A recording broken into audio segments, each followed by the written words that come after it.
Hey, my name is Aram. I am the co-producer of Dead Ghost Productions and the co-producer of Replay. And I am here with the cast and my co-producer, Alex. Hello. I am the aforementioned Alex. I am the co-producer of Replay. Aram and I are going to be asking some questions of the cast, which we're now going to ask each of them to introduce themselves again, very, very briefly. We do not have one of the cast members today, but their character did get stuck in the world of Die, so this is appropriate, I feel. It's Rex. We'll get to them at some point soon. We'll find a mic inside the Hellmouth somehow, and then we'll get that done. All right, so starting us off. Well, actually, no, I'm sorry. Haley, why don't you go ahead and start with your intro? Oh, hello. My name is Haley Whipjack. I am the co-host on Unprepared Casters. I'm a guy, and I played Rory, the Fool. Jen? Oh, hello. I am Jen De La Vega. I don't know. What did I do? I played Fern the Dictator in the game, the replay. You did? Yeah. I did. I held the D4. That's what I did. Mm-hmm. Last but not least, we got Kappa. And then it's me. Hello, everyone. My name is Kappa. Christian is okay too. I played Lucas, the Neo. The Neo. Thank you for doing that one more time. Oh, Thank you. that announcement. It's always so good when I heard it on the podcast. Wow. You do not understand how many people came in and told me, like, yo, when you say it, every time kills. It's so real when you say it. Like, it really is. All right. So to get us started off, this is a question for everyone from Kat. Did you have any expectations before starting the game, and were those expectations met or changed after the game?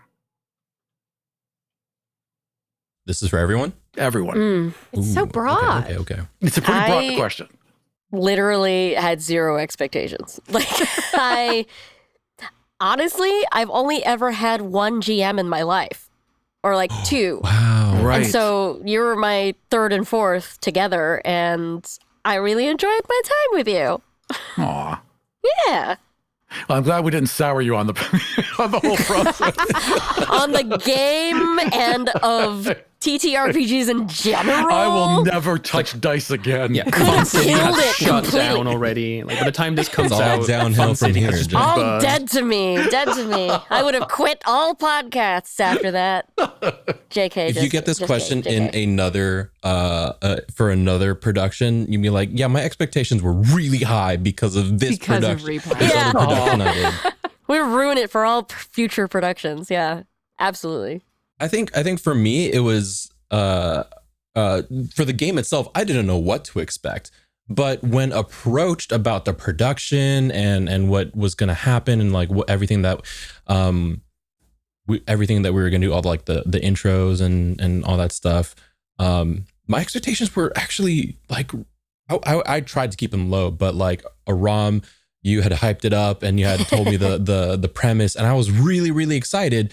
And even with high expectations, they were blown out out of the water. It was really, really cool. So yeah, I don't know. I wanted to go in with low expectations to just be even more blown away. But I think, oh man, like I don't know, y'all have listened to it.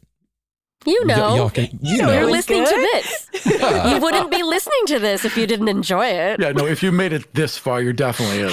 Yeah. And if you're should listening to start this here. one first, no. Go You're back. wrong. Go back. Yeah. Rewind. Go Spoilers. somewhere I think else. it's really cool and sexy and fun of you that you started here, listener. I think that rules. You, Don't let them rebel, bully you. You rebel. Rebel. You stinky rebel. Haley, you make a lot of shows. What did do. you expect? So this was a new game for me. So I wasn't sure what to expect in terms of the game, but I was excited because it was so fun and so different. But I think when it came to, this was all people outside of Aram, people that I hadn't worked with before. And I have worked with so many people in groups that I, kind of like Kappa said, that I don't want my expectations to be too high about like how it's going to kind of mesh. Mhm. Because it doesn't always. And normally you can at least pretend for 2 hours. Yeah. It's fiction. Yeah. Like you can get through it. But like genuinely, and this just means I need to trust a ROM, but the cast was so good. And everyone was picked so well for the archetype and the paragon that they ended up in.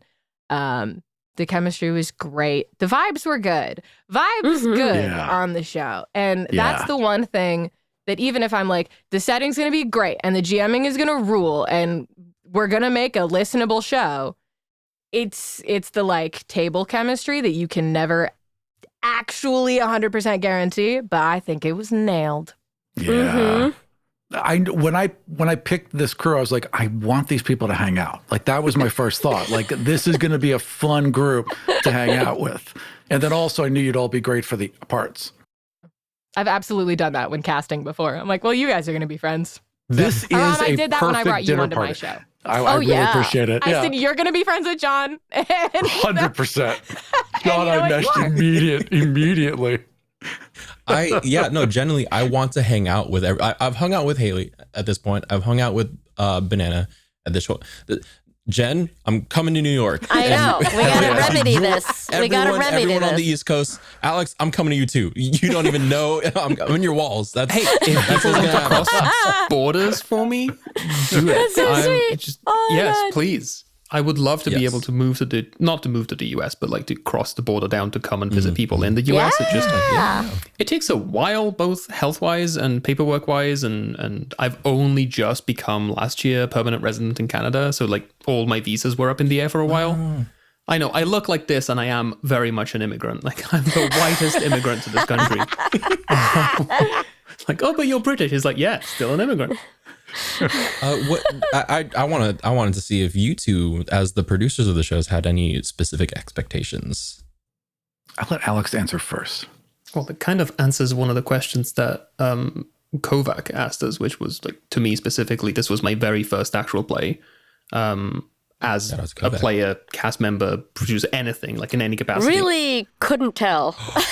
Really couldn't tell. Not at all. I don't know if that's sarcastic or not. I'm going to choose. No, I really couldn't tell. I feel like I knew this, but every time it just you came at it with such a level of professionalism and seemingly comfort. But I know flying at by the seat of your pants is generally how things go in production sometimes, you know?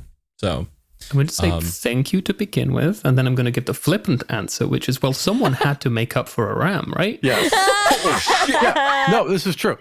Look, I do some things very well. I do some things unbelievably poorly. I seek out co-producers who are good at those things and understand the other things, at least understand the other things so they can tolerate when I'm like, look, I need to remaster this a third time. And like, can you hear it? And like, no, but fine, just go away. So as long as I can, he was brilliant at it. He was brilliant at getting everything organized. He was a fantastic player.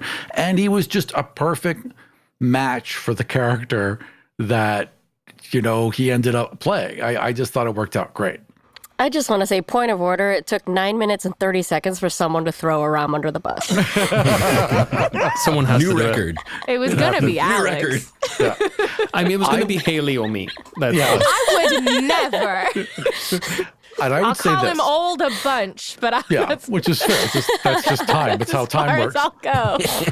I would say this, that when you and I played one game of Die, because I was like, I read the comic. I was like, you have to run me through this. You have to run me through a little intro. So Alex ran me through an intro. As soon as we were done, 15 minutes later, I was like, this is the cast I want, and this is the story I want to tell. I knew exactly what I wanted to do with this. It worked out better than I could have hoped, but it went well, and I knew it was going to go well. This is just one of those times where I was like, I know exactly who I want. I know what I want to do, and it worked. So I'm thrilled. It went exactly how I hoped, even better. I think my expectation on that was, well, not having any expectations about an actual play, but having quite a lot of expectations about the game, just because it's my new favorite game, and it probably will be for a long time. Like, you know, I have the comics. I have 2 versions of the manual. I have 2 tattoos based on the art of the book. It's just a thing. It's just my baby now. When I talk about RPGs, it's have you played Die? Have you read Die? Do you want to play it? Do you want to try? So my expectations of the game were already fed by what the game does, and I was very curious to see how that would work as a performance rather than playing for each other, because we were playing for each other, but we're also playing for the audience. So there's a couple of things that would happen differently as all of you as regular performers on actual plays. No, it's a very different experience from a home game. And speaking of that, actually, oh no, sorry, I was going to say, can I, in terms of expectation of game, I don't know how well known this is, but I want the world to know when the only thing I got before sitting down at the table was the character sheet for the Neo, and it is, you can tell you've listened to the show. It is very sci-fi, is very high tech, and so I was so ready to come into like a very cyberpunky world, like Shadowrun. Yeah, I was ready. It was going to be like I was okay. I'm gonna watch all these cyberpunk shows, all this, to get myself ready for this. Oh my god! And then I sat down for session 0. I was like, wait, no, what? I didn't know that. No way. I thought I Aram had didn't see again. This is why co-producing. I thought you were given the pitch for the game, not just for your character. I know I gave the general pitch about us. We played before. We're playing again. I never mentioned what type of game or what type of you did setting. not. I didn't mention any of that. So and I didn't even consider the fact that you might just interpret it as like, oh, we're playing Tron. But now that I think about it, that makes perfect sense. Because you gave him a sci-fi character. Right. Yeah, I dropped the ball a bit there. I think I'm gonna have it's to better for admit. it, but it was definitely. If we're talking expectations, I was thrown off so hard because of that. That's kind of great, though. God. The way that the game's set up, it's kind of neat that you were thrown for a loop there at first. That's funny. All right. Yeah. Speaking Wow. of the mechanics, how did you guys find the actual system mechanics? Having the one individual die and having the individual aspects of each of your paragons? It made it really interesting anytime there was like a combat-esque encounter, because I never knew it was going to be coming out of anyone else's mouth. Yes. Because everybody's sheet and everybody's abilities are so different. Because like my bread and butter is D&D. You hit stuff with sword, same as hit stuff with axe. Yeah. You know? I cast Same a as spell. Target we all with cast spell. a spell. Yeah. Yeah. But every now and then, I don't know, Cap was like, and I have lightsabers. I was like, okay. Do you? Sure. Are you allowed to do that? There's no lightsabers on mine. So I don't know. Jen would say, I'm going to use the voice. And then mechanics would pop up. I'm like, what does that mean? Yeah. What does that mean? I Alex also would did start not saying know what numbers. that meant. Alex would be like numbered, like I'm at this level of feeling. I was like, okay, out of what? I mean, that made it so intriguing, though, that Yes. I did not have the core rule book, and I only had a character sheet, and everybody else was saying something super freaking interesting every time we were in a confrontation.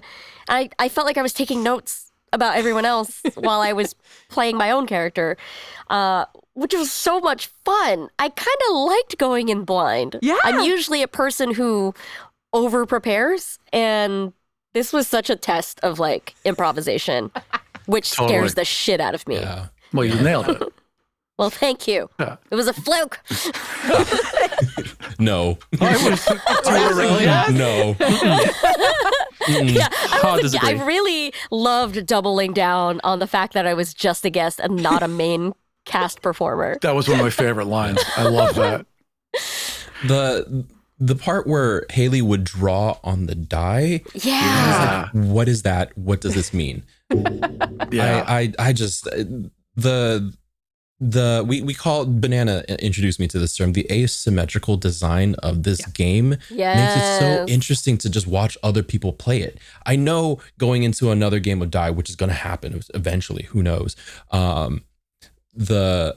Another Neo is going to focus in on different aspects of the Neo than I would, and so that's going to make it stay fresh for me every single time. Even if I'm even if I'm playing the Neo again, or if I'm playing a different character, or exploring different parts of this game. Like, it's so cool. It's this game is something that I think people should model around more often.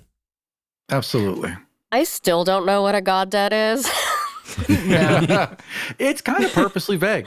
Like Yeah. it kind of like, what do you think pays that back? What is a big enough return? Like it's all kind of a negotiation, really, between you and the. There's some rules for it. There's some set rules, knock some points off, but it can be pretty much anything. And it As still we've felt seen. ominous, no matter what Banana said. Yeah, Yeah. That's just banana, I owe think. something to a god that has Yeah, no oh my name. God. Do you need to know the mechanics for it? And it doesn't even always work with the God binder. Haley gave up their D6, and it turned out the God of Luck was there to return it. Yeah.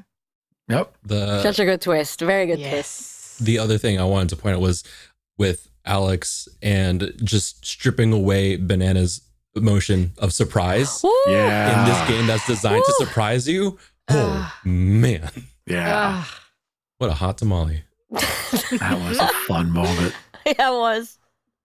All right, Alex, well, this actually leads us well into your second question, Alex. Do you want to ask that first? Yeah.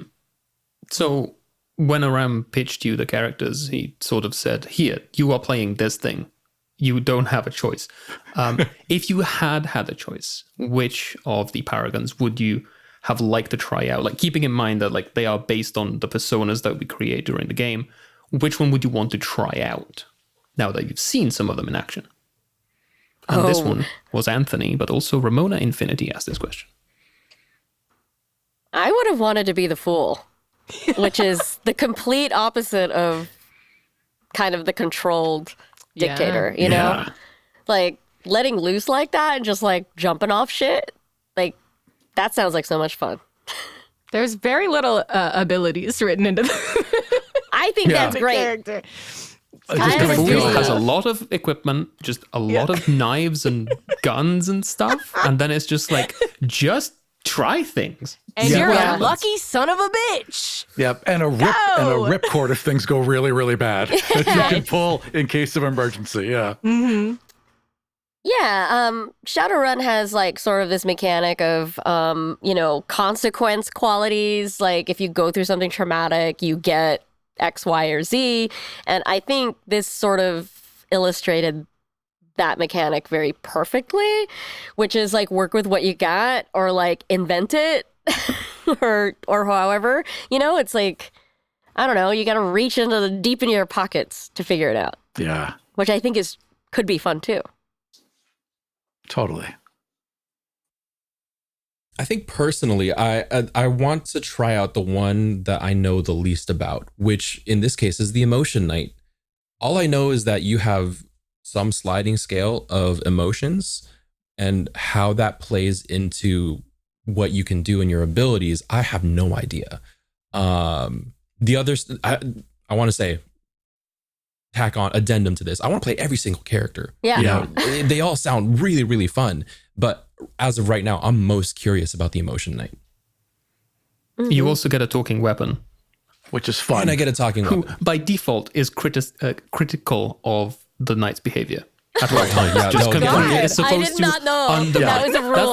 That's like the default flavor of the weapon. But when we do character creation, you can choose. Like, is it just the complete opposite of what you expect it to be?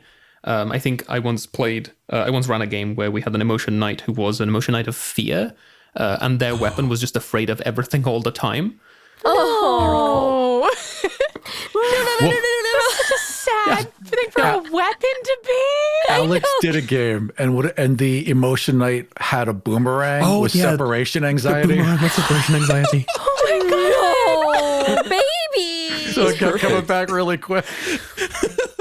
I'm in love with it, I think. That poor boomerang. And the boomerang at the end of the game was right.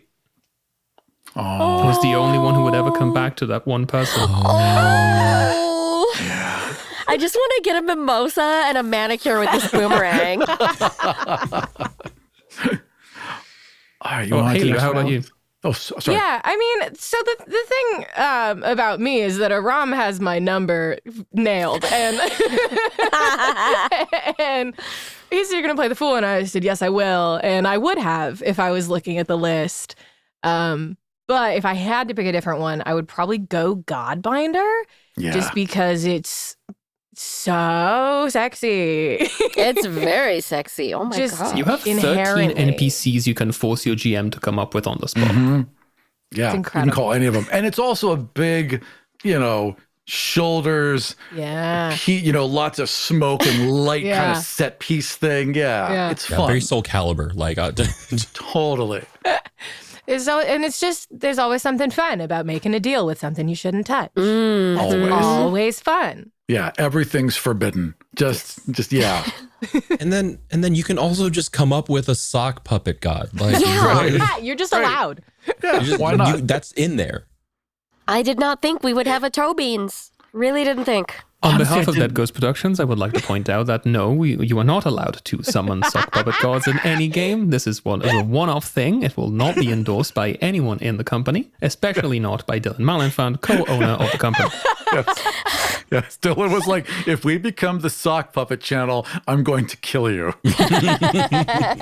I'll take his place. Don't worry. I'll kill When him you need to myself. oust Dylan because he's no fun and won't let you have sock puppets. It's just it's Hi, it's like with Dylan. Caesar, but all the sock puppets are holding knives. It's two toe beans. Aram, you've played a couple. You've played the Neo in one of my games, and you've played the Master, playing obviously, Neo. in this game. But you played the Neo. Tell me more. I played a Neo and it was all about having a shield, and his the only love he had was for his father. So he had this old restored Bentley, and he only came to the reunion because he was in his father's kitchen the day of the funeral, wearing the same suit he wore to the funeral, and going through back letters found the invitation to the reunion. Said, "Well, I'm back in town. I got nothing to do." So he fired up his dad's car that he was never allowed to drive and roared into the reunion. It was great. I love Baller. that character. Yeah, Wow. and his name cool. was Bentley. He was the Of best. course it was. Oh, you ruined it. Yeah, no, he was a dick. No, Don't get me there was a wrong. reason. Sure. There was a reason. The reason was that Bentley was a dick because his dad didn't love him quite as much as he loved his cars. He even named his son after one Even of his named cars. me after After the car. fucking his car. Yeah. Yeah. Oh my. Wow. Yeah, he That's was intense. a damaged boy, and which it manifested in always wanting to protect and put a barrier up, and so he had a shield. Damn, this game hits hard. Yeah, Y'all. yeah. Mine your pain, or just mine Wow. pain, mine like nearby pain, like just throw it into your character. Yeah. So you played Neo, you played Master. Anything else you want to try out? I really want to do the Dictator. I think I could have a lot of fun with that and really be on the edge of comfort for myself at all times, which I find to be an interesting place, right? Making myself uncomfortable, not so much everyone else, but if I'm a little uncomfortable in that position, because I don't take well to the ordering and that command. I don't even in the military, I wasn't good at that, right? It's probably half the reason why I'm not there now. But I'm not comfortable there, but I think it'd be a really interesting character to play, especially if you come in as the character not comfortable, but it takes over more and more. It just starts to get a little too easy. Yeah. Just like everything else in Die. All right. Let me see. Alex, you want to ask your second question, or was that it? I think we've kind of mentioned Yeah. the question from Blue was how did we approach character creation, and we mentioned this in the very first episode. It all happened. You heard all of it. Yeah. There's a couple of things that were cut out that's still on the cutting floor, but they're going to stay there. They just didn't work with the rest of the Yeah, it setup. just need to be trimmed. There's nothing there that would be missing from the show. So everything about character creation happened in front of everyone. Nah, you But missed us talking about everyone's favorite food. You missed us talking about everyone's day to day, their morning routine. Yeah. No, We had a big that will never circle see No, we the had shoulder day. just rub. Lucas. We just kept Lucas's element of that. Right. What does Lucas do what's the daily routine of Lucas? And then everyone else is also here. We had full astrology chart readings right, big and threes. We numerology. did tarot card pulls for everybody. We read tea. Yeah. Alex, But the let's. second part of the question sorry, go was there any bleed between our personas and paragons and ourselves? Like Aram mentioned. Nothing at all. There's nothing about Jacob that was even remotely Except like for me at all. Jacob. I don't know why you would ask that. Jacob was me and just worse. That's just, it's like there were differences, obviously, but for the most part, Jacob was just me in that situation, which is, I think, why I didn't fully want to crank the Jacob goes, which is, the game is set up so that at the end you're facing off with the master.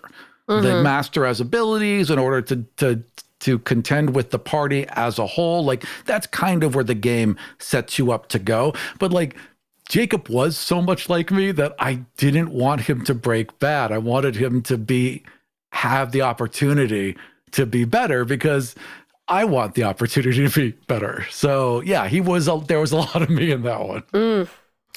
I don't think it made it into a final cut, but we did have a conversation after playing a game. I told you all that I used to work in radio, and that's kind of how I started with audio production stuff. And I do have a background. That's why I had all of those tiny details about just like the radio station, the lifestyle. It's modeled after people that taught me everything, and Plus you threw into that one promo so effortlessly. Oh, it was so much fun to think about that world again, because I genuinely miss it. Like, that's why I do tabletop and podcasts, is because I miss being on the radio, and I don't really have that same opportunity here in New York. Cool. Yeah. I would tune into that show. So yeah. 100%. Jesus, it was a delight. I think, I'm not like an influencer. I'm not on the same level of fame as Lucas is. But there's so many elements of myself that I put into the character. You literally cosplayed yourself the first episode. Yeah, like I looked at my closet. I'm like, oh yeah, that's something that he'd wear, and then I described it. Yep. I had a seltzer infused with CBD in that same episode. Like, I was drinking it as we were recording that episode. Yeah, that wasn't Foley. That was actually Kappa making sounds on mic. But no, I think the most bleed that I put into the thing is, how would I want to idealize a person at this level? How would I want to present myself? How would I want people to see me if I was this big, celebrity person known for doing TTRPG? And how hard it is to balance that out with the reality of, anxiety and expectation. So I think it was hard for me. It's hard for me to think like, oh yeah, no, I have these experiences and they're bleeding into my character because it's just so far off from reality. But there are definitely elements of myself that I left in Lucas as an idealized form, and as it pertains to his growth. So yeah, I think that's the most I can say about that. Yeah. I remember there was a point. It's one of the later episodes where Aram was saying something about him and Jacob being the same. I was like, yeah, we're shaking hands right now. You and I both had some revelations about ourselves on this one, but I don't even remember what it was, quite frankly. But it hit home a little bit, didn't it? Yeah. I think for me, the realest thing that you said that felt like it hit home the most, when you're like, I do just want to be silly and goofy. I do just want to throw off these responsibilities and swing from chandeliers, Jacob. That's what I like. That's Haley. That's definitely coming from somewhere deep down. Nobody's letting me swing from the chandeliers. Well, and listen. I'm a guy who owns a business about telling stories on the internet with my friends.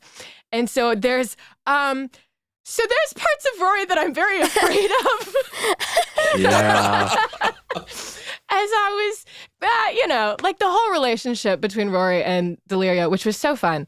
But then I thought about it too hard and I was like, oh, that's my worst nightmare. Actually, that we have just put into a recording space. Wow. Because it's real. It's real. The and it's bad something Twitter takes. like Yeah, it's a constant juggle, especially because like none of us expected to be in charge of little teeny empires. That wasn't what we were going to do. Yeah. No, and I think, wanting to do fun stuff and instead having to be in charge and finding the wrong balance, Yeah. it's a nightmare scenario, and it stresses me out every day. Yeah. Absolutely. Doing And it that's why right is I'm- stressful. I'm Yeah. glad that Rory got to spend some time alone in this little space dimension with lightsabers. And I hope too. she had a good time. Well, maybe sometime during some charity drive in the future, we'll find out. Yeah. I'd be there in a heartbeat. Awesome. Alex, let's jump past the song, A Question for Time, and let's go to your next one. I think we should go to the one after that. I highlighted it for you. Oh, okay, perfect. All right. This is some of the cast leaned into the dark. Sorry, this is from Crispy. Some of the cast leaned into the darker side of their paragons, Deliria, Andrea, while others seemed to approach them cautiously. Fern, Lucas, how did you decide your personas would react to these new, often terrifying powers? That's a good question. Yours especially, Jen.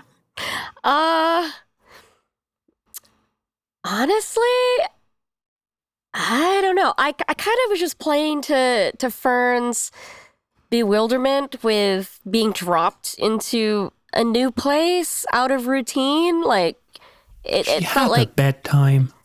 Yeah. yeah, she had a There weren't bedtime. even beds anymore. There was no tea. You know, she had a regular life, and I was trying to play to the shock of that. And she did relent a few times, you know, relaxing into, hey, I actually made this. This is beautiful. And Yeah. I'm going to let myself feel okay with that. Because like me, I mean, I guess there's more bleed here, that sometimes I just like move project to project and don't sit with my success. And Yeah. I think Fern sat with it until it was taken away, you know? And that I think played it naturally from there. One note on that, when Anna was trying to get Fern to use the voice on her, that's because Anna had a sire. And if you had used the voice on her, it would have broken the hold that her sire had over her. And that's why she was pushing you to use it. Just like I want to know. Yeah. Damn. Whoa. I knew there was like... This kind of answers one of the other questions that we had. Like one of the things that didn't happen, but Aram just had this headcanon that he never made it into the actual show. Yeah. Who knows? Charity fundraiser. Who knows? Exactly. Haley, you got anything? Well, I like that in the question, they acknowledged that Rory did not lean any direction in particular because... Yeah, exactly. Well, and that's kind of part of the fool to me as well. How do you take it dark? Right. At that point, that's just being reckless with your own safety, which is also how you take it good.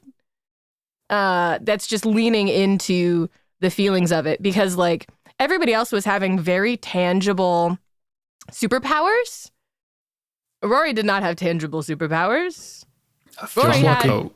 yeah, I had a good coat, and it felt like maybe I could get away with stuff. Yeah. And so at that, yeah, there wasn't really that moment of like, but am I burdened with this power and do I need to be responsible with it? It was like, no, there's a monster in the water and somebody's got to stop the monster and no one else is going in the water, so I will. Yep. And just learning to be comfortable with that level of recklessness again. And honestly, if it was, I was going to say if it went any longer, it probably would have gotten like self-sacrificial or dangerous. It already did. I don't need to say if it went any longer. Yeah. She got there so fast. Aram really. was going to kill Rory in that scene. 100% I was. Yeah. Oh, yeah. Oh my God. Oh, I know. There was no, can see it. there was no felt his reasonable eyes. way for them to escape from that. They had pushed it too far. If they hadn't pulled the eject lever, if the god hadn't whispered a chance, I mean, yeah, Aurora was going to die there. Die is not a comforting world. And I think I played it a little soft as far as the physical danger. The emotional danger I felt was always there. Oh, yeah. So heightened. Yeah. Yeah, well, I played a little kid gloves with the physical danger. Die can get a lot more dicey as far as combat and everything else. I mean, at some point you said you are basically Power Rangers. It's you're superpowered beings, and so I in my head it was very fitting that we had such little physical damage or physical manifestations of danger. So it made sense to me. Yeah. You were Something that superheroes. often happens in die games is the first 2 sessions is just like, I'm just going to smash through walls and punch things, and then one of you dies. And it's like, oh, Yeah. okay, this can happen. At which point I'm like, why are you surprised? The game is called Die. Like, Yeah. Seriously. Not German. right there. yeah. I think with the question, I'm going to be a little bit more transparent here. I wanted to lean into like the darker side of Lucas's neo-ness and follow through on some threads that were brought up in the first 2 episodes. But we were at the end of episode 4 and going into episode 5, and I was like, pulling on this now, we're not going to get a resolution that is satisfying. And so I'm not going to dip my toe into what the ramifications are if I decided to indulge Anna, you know? Yeah. So part of that is having a limited series. If we did have a longer time, or if we decided to do time skips, maybe it would have been a little bit more of an exploration into the very human obsession and observation of Die's darker elements. Mm-hmm. Absolutely. 100% Fern would be a murderer if we had a longer series. Yeah, a longer time. Right. Yeah. I'd be dead. 100%. I mean, the opening line of Fern's transformation was, I'm not afraid of what's going to happen. I'm afraid of what I will do. Yep. Yeah, that was perfect. Yeah. Yeah. Yeah. Also- telling you now. Yeah. Yeah, just getting to this point, I think if I played again, like I would really like to do the master again, but I'd like to be a master that's much more involved. I think that'd be a lot more fun to see more aspects of it played in. But yeah, I mean, but that's a terrifying thing too, because I can literally change reality at any time. It's like little wish trinkets just ready to go. You know, I mean, that is a scary thing to pull off. So yeah, I think I would reserve. I think I did play them kind of reserved with using them. And even then, I think it worked for corporate Jacob. Like Jacob has become a cog in the machine. He doesn't feel like he has control. He just has to keep everything from spinning out of control. Jacob would definitely play Final Fantasy and end up with like 99 health potions and 99 feathers. And you know what I mean? Full counting of everything. Yeah. I mean, and that's what made that moment, though, between the Neo and the Master so powerful. Is that having that conversation about, well, why didn't you come with us, you know? I was like, someone had to run the show and plan for things you were never going to see. Ugh. Yeah. It's one of my favorite moments from the show. Oy. Yeah, it was a good one. Little sidetrack. My favorite moment for the whole show, this is not one of the questions, but my favorite moment from the entire show is when we were like, okay, let's play back this important event that was going to happen. So we jumped into this little history, and right in the middle of it, I don't know if it was me or someone else led with this direction, but right in the middle of it, we're like, no, this is Jen's character's origin story. This is Fern's origin story. And it wasn't set out to be that, but it just became that. And it was so natural and worked so well. I loved those 9 minutes. I thought you guys were on fire, and it was just perfection. It was one of those times where I could just sit back and just let you all go. And it was amazing. Listening back to it, I was like, thinking, man, Aram really just hands off the wheel, and we just Yeah, we went took it. with Yeah. it. Yeah. But it was something amazed. that Kappa said in that scene. It was like the very first, I'm going to cast completely improvised name of spell that doesn't exist but is close enough to the official D&D one that everyone will recognize what it does. Yeah. And it's like, yeah. Yes, you do. Yeah, it was great. You guys pulled D&D personas out of the air. We didn't mention anything official, but everyone knew what you were doing. It was perfect. Yeah. All right, so we should jump to the next one. I'm just eating up time. Alex?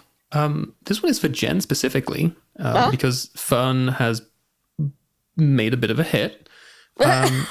M. Gwen would like to know more about Fern and watercolors and the influences in creating the idea of her art. Because, and I quote, those descriptions and the desaturation of the world will hang in the back of my mind like a melancholy little bat. That is so sweet.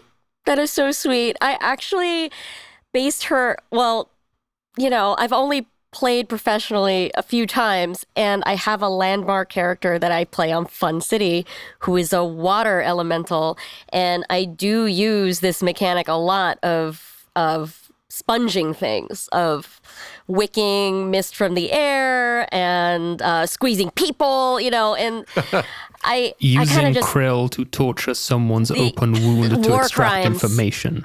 I did war crimes with krill, and so diving deep into the science of it and thinking about it in the framework of watercolor and radio, that's where I got that whole monologue. I love that. It really came to me after the first game. I hadn't planned anything. I was really trying to just improv, like, you know, and I'm trying to let go of the wheel. And I don't know, it just hit me that night that I really wanted to look into the history of like audio waveforms, like the visualization of it, and watercolor. And they do have a common history, and it is scary, and I couldn't believe it. And I just made a guess, and Yeah. I don't know, that's where that whole scene came from. Awesome. I'm so glad that blew me Thank you. away. Listening back to it, oh my god! Such a good scene. Oh. All right.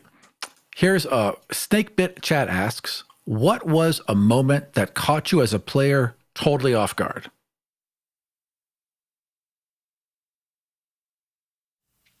Of our own or just in general? In general. In general, I think mine was a moment off screen. Like it wasn't even during the recording that was cut. It was in between. It was the advancement that we got, like when we were deciding what advancements to take. And it was Banana just saying, I'm going to invent a new god and it's going to be a sock puppet. Yeah. I was just like, okay. Yeah. Like, I know Aram's going to be on board with this. I just need to readjust my brain chemistry for a sec here. And yeah, it works. I'll make some Easy fun sell. scriptures for you. Yeah, sure, let's do it. Yeah. Wow. I actually think it's when Deliria smashed the button, you know? Yeah. I didn't know how far Deliria was going to go. And Deliria went there. Yeah. Yeah. Actually, we had a quick discussion, Delaria and I, off mic, Alex and Delaria and I, where we were like, look, do you want to be the bad guy? Do you want to be You the bad did? guy? Yeah. We're like, do you want to be the bad guy? And they're like, yes. And I was like, okay, we'll give you the mechanism then. Holy shit. Yeah. I think it was the same conversation where it was like, I'm going to create a new god. Also, bad guy. Sure, sounds good. Hell yeah. Let's go. I'll be evil and have a sock puppet. Thank you. Yeah, and evil in such an interesting way because Yeah. in the end, we're still felt some connection to her sort of friends and helped out in the end, but was still leaning pretty heavily towards darkness. And even in their description, took the deep one a little darker than the deep one had been. Well, and then add the subtraction of emotion from the delivery, Yeah. which made it even better. Like, Yeah. damn. Banana did play that great. Oh, Banana crushed it. at Yeah, every seriously. turn. Professional podcast voice actor, Banana Chan, yes. Who knew? When Alex turned to Banana, no, sorry, not when Alex, when Andrea turned to, Deliria and said something like, if you ever were That's a writer. called the self-enter. If you were a writer, you would know that. And I was like, it's such a wild thing to say to Banana. It's just such an insane thing. It's perfectly in character. It makes perfect sense. It's still crazy.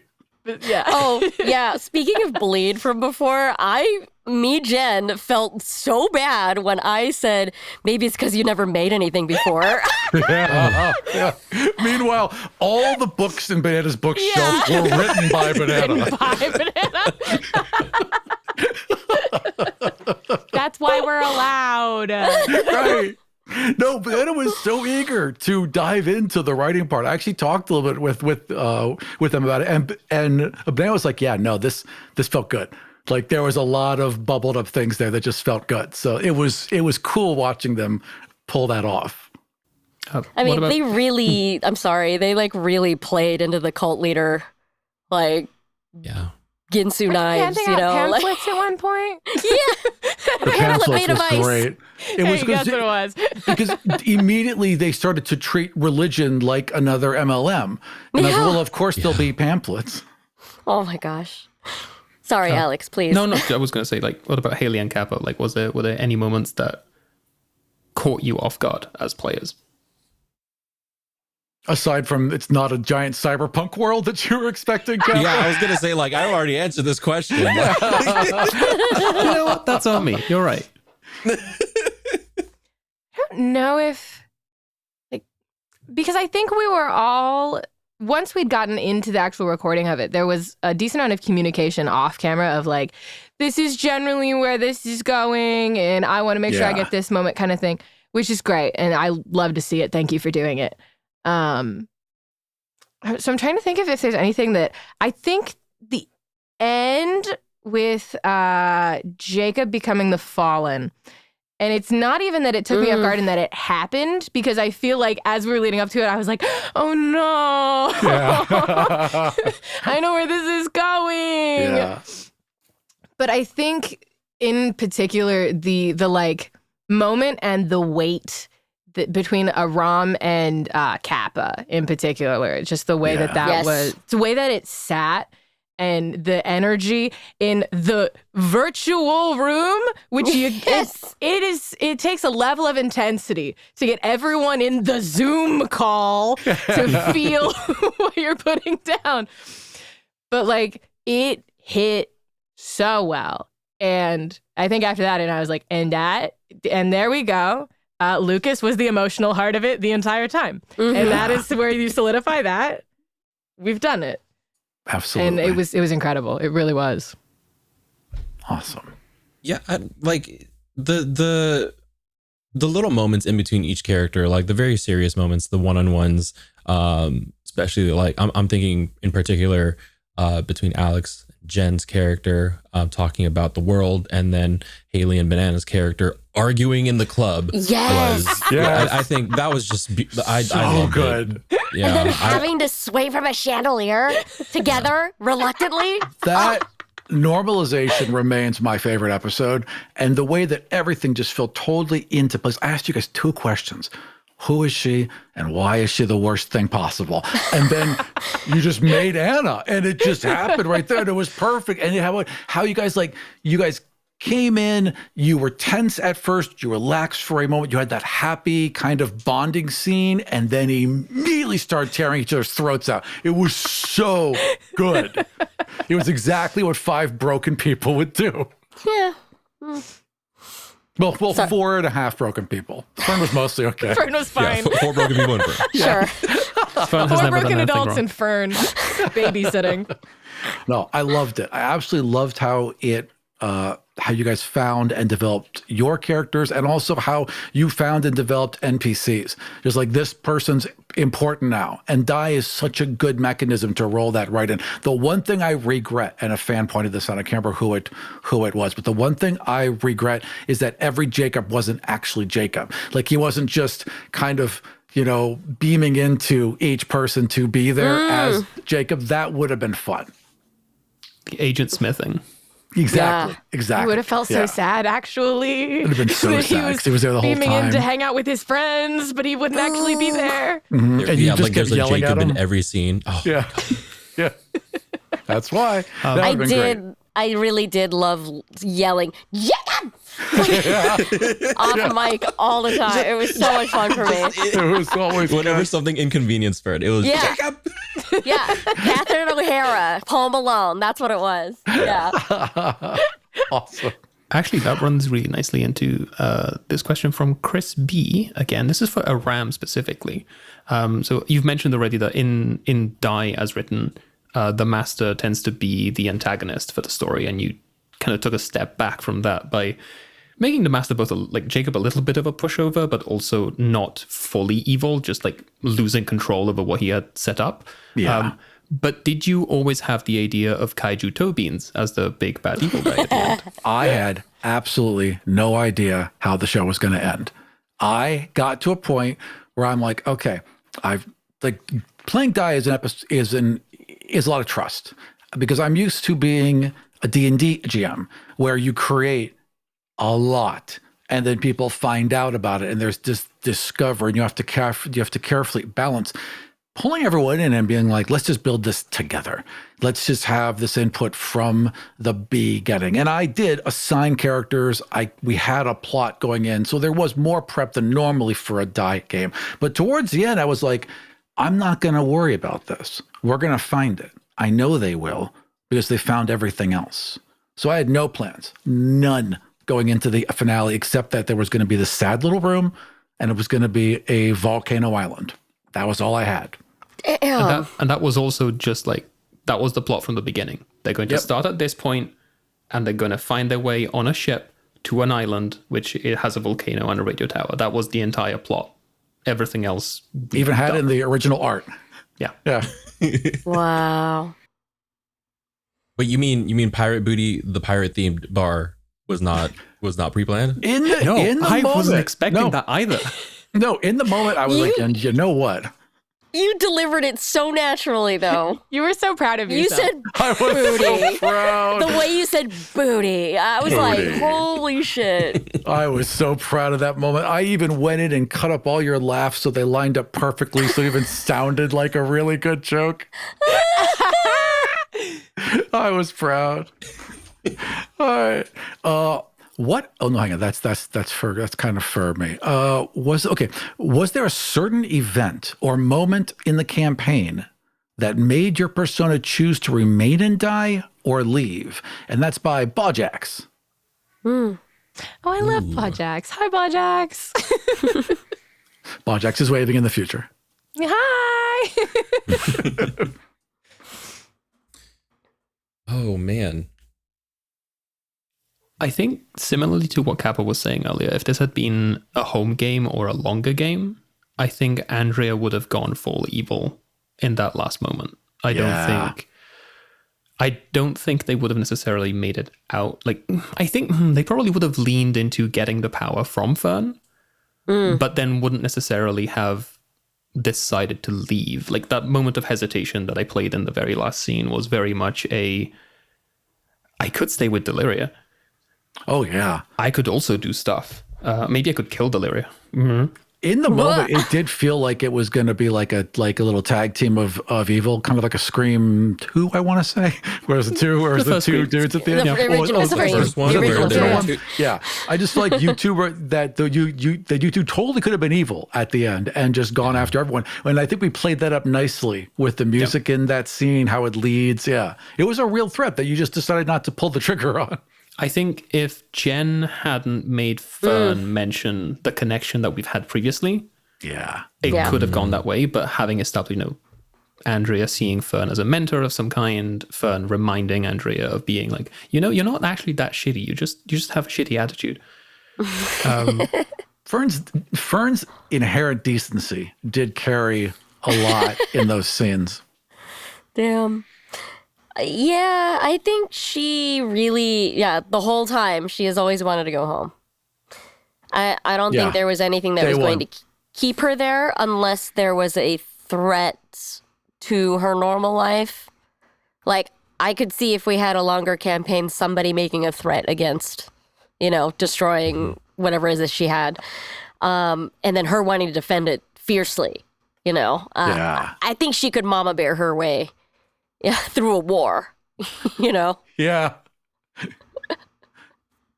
I think Lucas it was very I really wasn't sure until, oh man, like I don't know, it was very much a slow build, but it really solidified when I had clocked that Banana was going to make Deliria stay because someone needed to go tell Deliria's family, and Lucas, being Lucas, needed to step in there and carry that responsibility. So that was more of a cementation of his conviction to go, return home. But it was very much a slow build. I wasn't sure starting out. It could have gone many different ways. I also was kind of scared, like, as we were hovering in the air and, like, about to throw the die in, like, I didn't know it was like Kickstarter, you know, like all or nothing. Yeah. Oh, yeah. I thought we all could have just been sucked down to the ground again. Like, Sure. that's what I thought, like, in the moment. That's a risk of the game. If we don't, if even one of us disagreed with the choice that everyone else made, we just would have stayed and the world would have collapsed around us. Yeah. That's canon. Well, canon. That's yeah. Yeah, we played with the Gee. choices a little bit by giving a god out and being able to resurrect someone. That's a little outside of die rules, but then again, they're gods. And it's a wibbly wobbly world. So I But can it's a 100% see that game. happening. Yeah, and try and fucking stop us. Game. Exactly. Done now. How about you, think- Haley? Yeah, When did Rory decide to leave? I think through like Pirate Club, Escape from Pirate Club, probably all of that, Rory was like, well, I live here now. Little makey outy, you know? Yeah, sucks to suck. World back home. This one's got hot ladies and pirate bars. And no responsibility. consequences. Yeah. No emails. Yeah. No emails. No consequences. As For a far glorious as 62 minutes, it also had a Tony. yeah. Oh. There was also yeah. briefly a Tony. 62 minutes. Wow. But I think the pretty much almost dying in the water and then losing all of the minimal superpowers that she got. Yeah. And then there were consequences and they sucked actually. And then Deliria turned evil. And so I think it went from a really high to like, no, I do want to go home. Yeah. I'm going to call my mom to come pick me up because this place. Mm. Yeah. But, and the other thing, I guess, with the Fool, you know, not getting lightsabers or a magic voice or a talking weapon or anything like that, is like, what am I losing by going home? Right. The inherent luck. But like, I've already had my perspective shift. I've already gotten my moral at the end of the movie. I'm sorry about your magic weapon that you're losing. That is hard. And if I had more like tangible things to lose, it probably would have been a more difficult decision. But it was like, it was fun. And then it stopped being fun. And now I want to go home. Mm. When I played this game with other people, the hardest thing to say goodbye to for people, it was when a Neo took the pet. And I didn't really think about this until the end, but you form a strong bond with that pet, a really strong bond, and leaving means saying goodbye forever. And you understand that, but your little robot dog might not.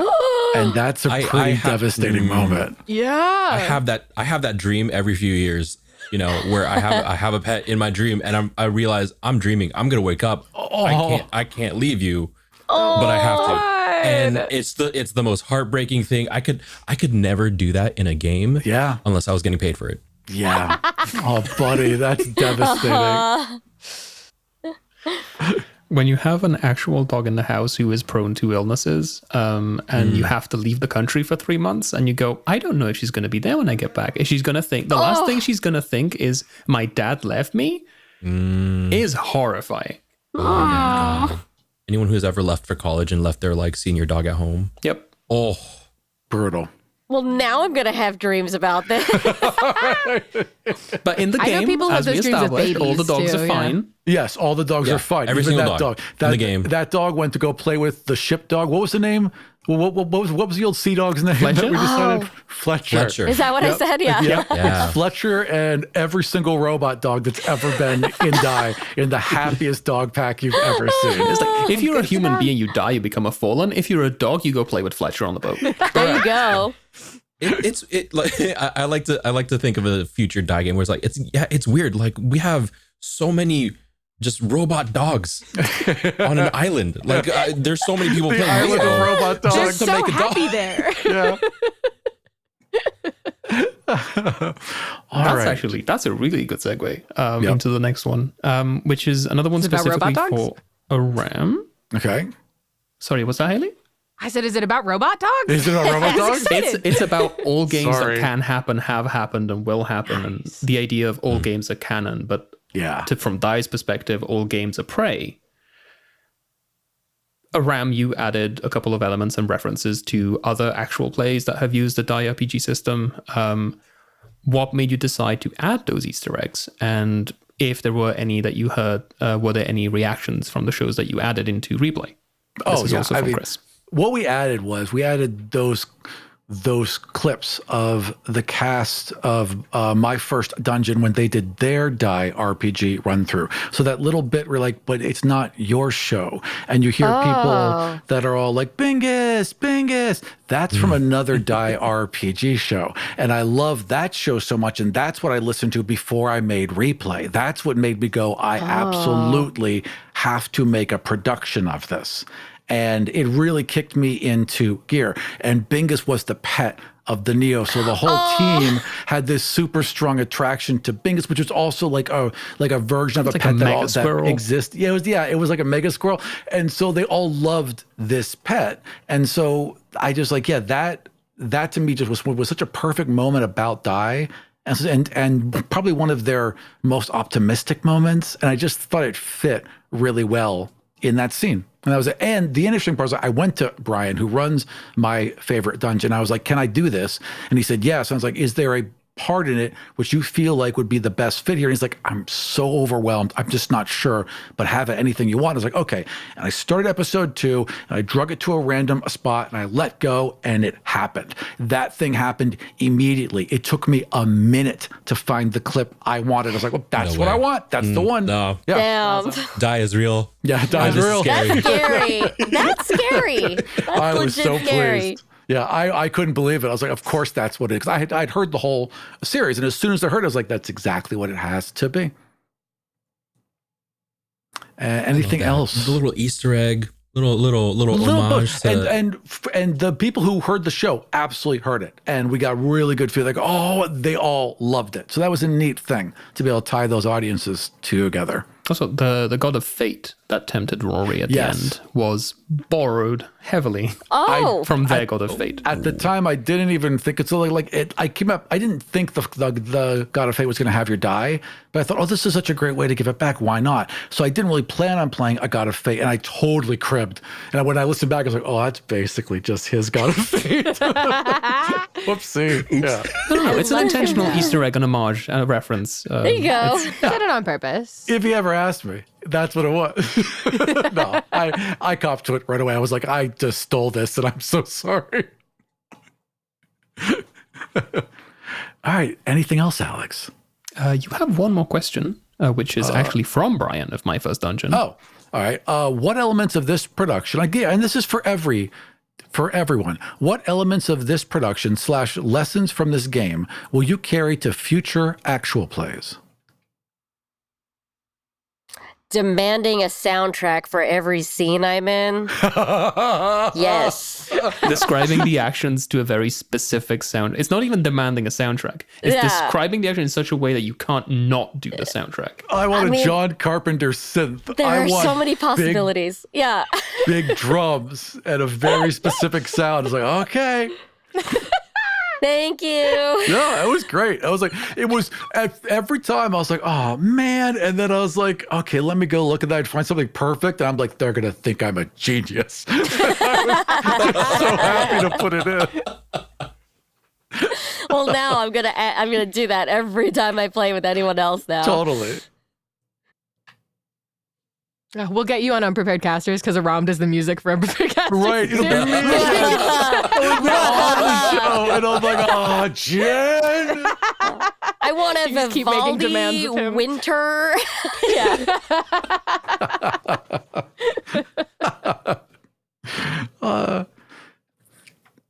What about the rest of you? Haley, you make a lot of shows. I do. And I'm making a lot of shows that are now using different systems as well.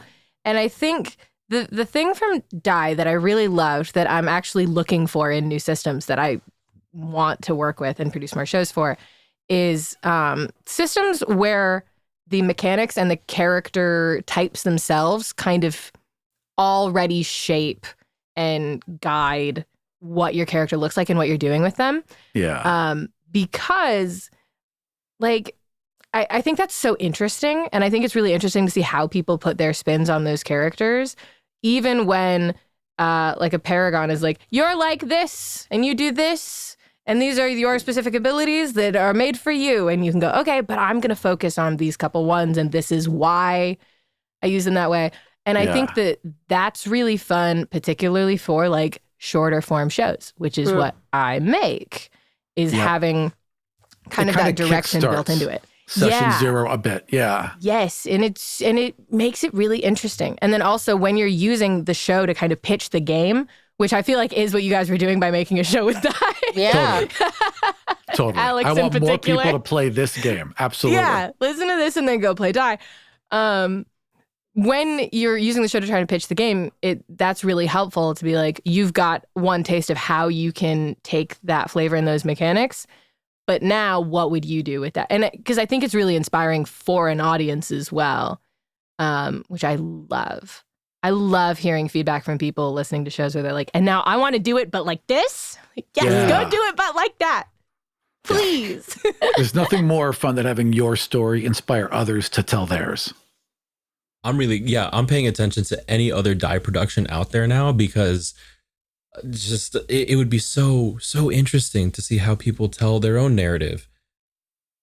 And that just kind of relates to the whole thesis of Lucas near the end of Die, tell your story, be part of the narrative.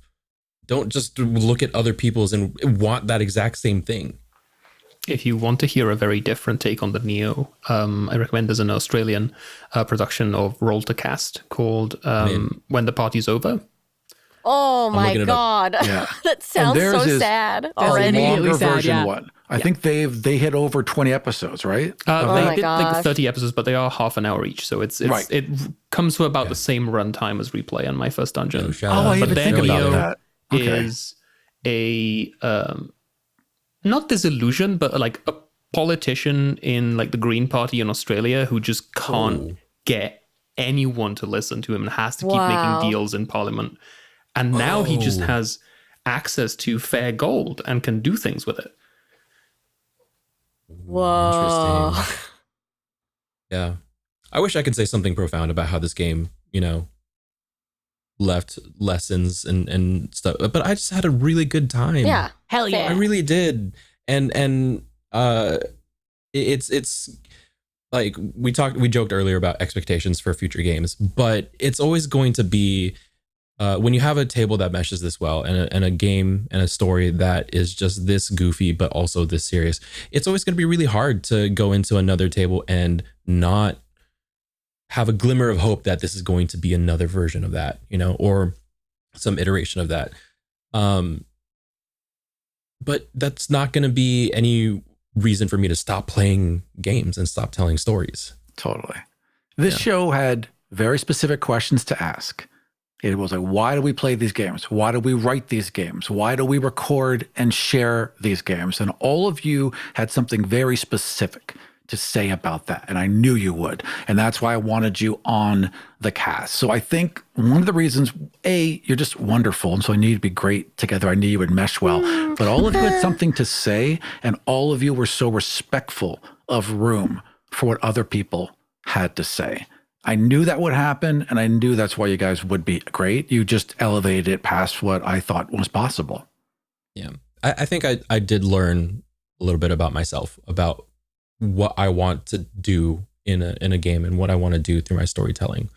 I also learned to really get the scope and the scale and the setting description of a game, and not just the character sheet, before I do any research.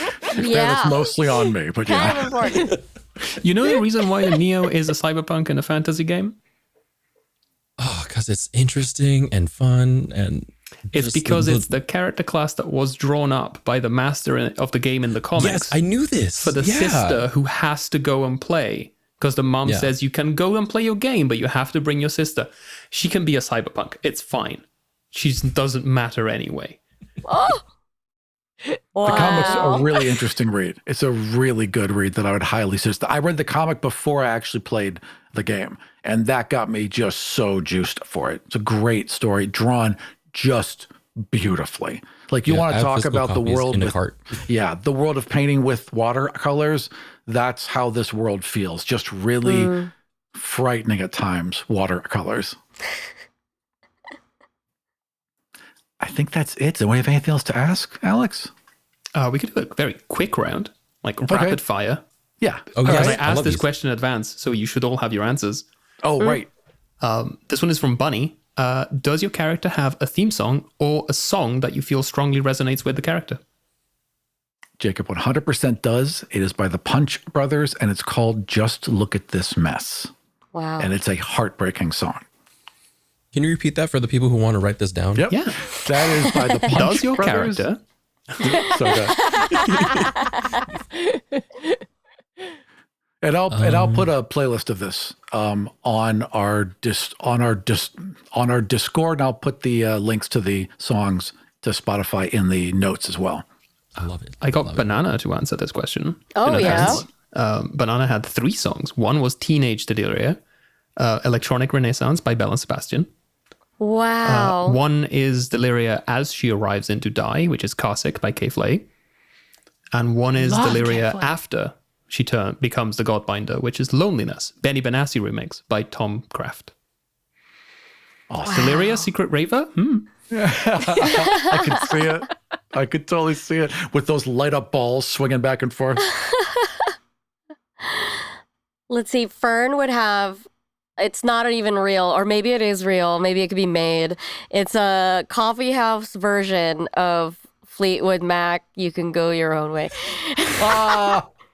You know how it's like down You tempo? can go your own way. Yeah, like the tempo is like the lyrics are off a little bit, but like that like acoustic guitar that Just put doesn't a seem really to end. strummy you know? one in there. Yeah. Yeah, I could see that. And there's this like tiny low bit electronica, like you're standing in a coffee shop, like okay, yeah. Someone's done that. I'll find a version of it somewhere.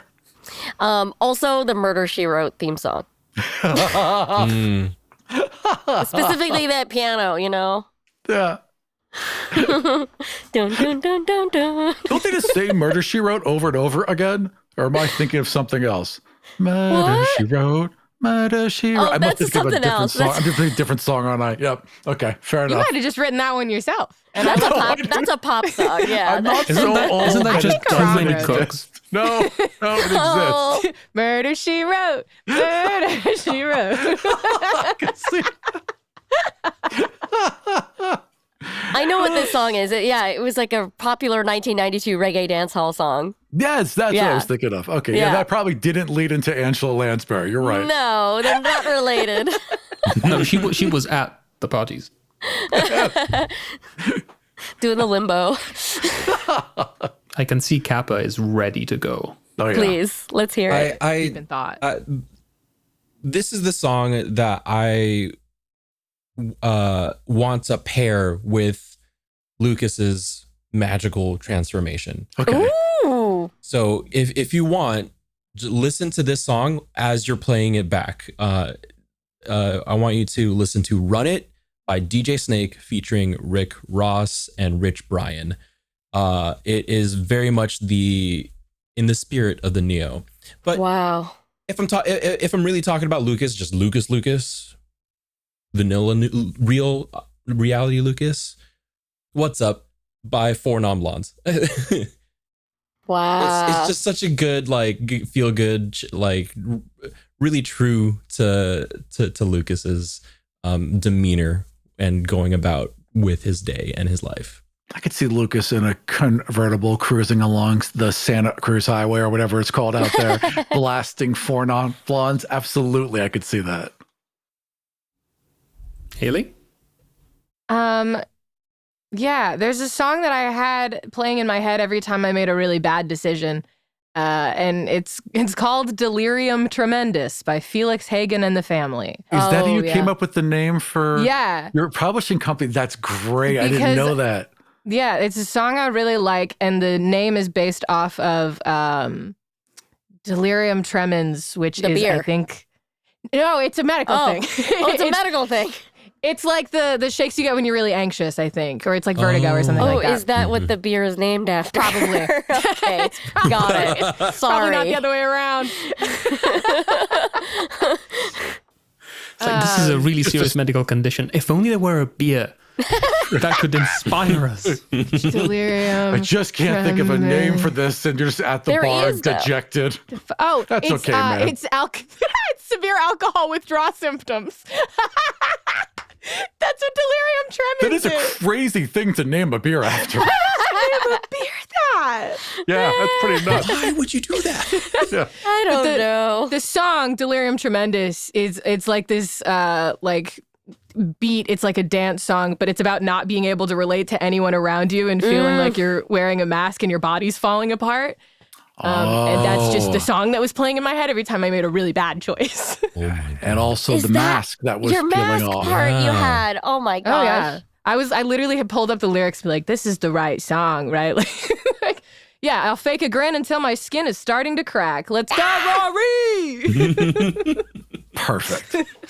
I think I have Andrea's In Hindsight song, Yeah. which is it's Linkin Park, which is the quintessential Andrea. Yes. But it's In Between from Minutes to Midnight, Oh. which just begins with, it only has like 3 lines sung by Chester. The other ones are all Mike Shinoda.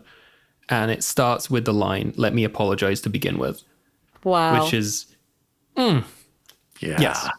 Just really quick. That's the song that I sing and actually fits my vocal register. I can't sing for shit, but I can sing that song. Now we got to do a it right karaoke now. bar when we hang out. Oh, let's go. I'll just sing the 3 Chester lines. You can sing the entire thing. I got you. Awesome. Anyone have anything they want to add before we say our final goodbyes to Replay? Just a big thanks for listening, especially to Yeah. folks who don't know any of us, and for jumping in the pool with us, because this was such an adventure and I loved joining in on the live listens with all of you. It was truly, truly a delight. Yeah, that was a lot of fun. I love the live listens. I really do. They're so rewarding, and they just give you more insights on the game and the character, which I found also really interesting. Also, Kovac, I love that you clocked Fern as evil. Yeah, from the I start. loved Didn't that. question it once. Yeah. Everyone else like, Fern is perfect. And he was like, no, Fern is the villain. No, I die I, on this hill. if this is going to be a longer series, you are absolutely right. Yeah, Yeah. totally. Yeah. Everyone Thank you would've for gone everyone bad. indulging us with fan art, Yes. theories. Oh, I love the and theories. Just, oh my, like the reception of like, and just being so welcoming in the community, you know, and supporting. It's so humbling, you know. Mhm. I really, really enjoyed doing the show and seeing how y'all enjoyed it too. It made me, it was a second level of enjoyment beyond just Yeah. sitting down and playing with some really, really wonderful people. Ditto. Yeah. Yeah.